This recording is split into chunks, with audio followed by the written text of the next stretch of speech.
now joined by SNY Jets analyst, former Jets coach Mike Westhoff. And Coach, what did you see about in today's game?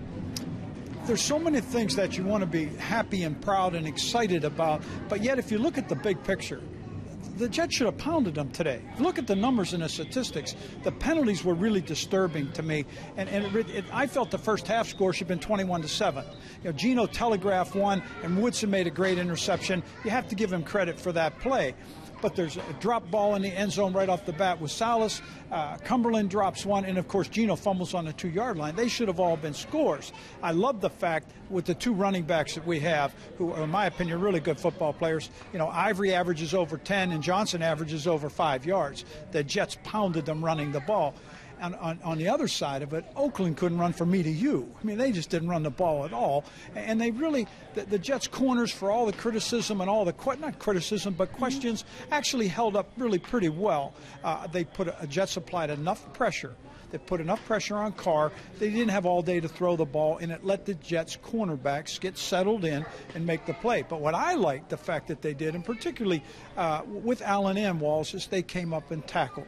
So you saw a lot of things that you weren't really pleased with, particularly penalty-wise, but a lot of good things. And some of the weapons that the Jets have on offense are going to really be productive down the road. What did you think of Geno Smith's play? Because he did have that fumble and he did throw that interception, but he bounced back. He bounced back. And I thought he ran with the ball pretty well. There are still times, please, Geno, just get down.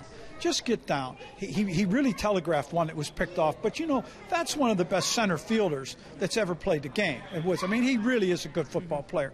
So I saw that on that play. But I think for the most part, he threw a lot of good balls. Don't forget, right on the very first drive, he had a touchdown pass dropped. Then he turns around, hits Cumberland with another ball that would have been a good completion. So he had a couple that were dropped on him. But yet, for the most part, you still see him progressing.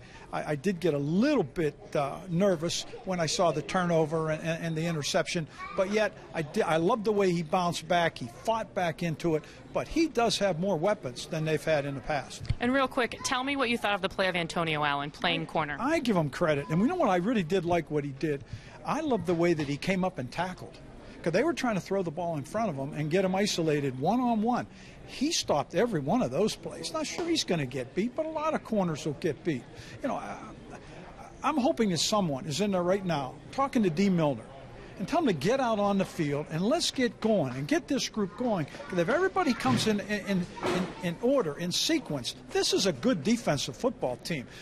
For most of the time, at the end, of course, Oakland puts some things together and the guy makes an incredible catch and they hung on. But a lot of the time, I was actually thinking this could be a game that Oakland may not get 100 yards. I really believe that.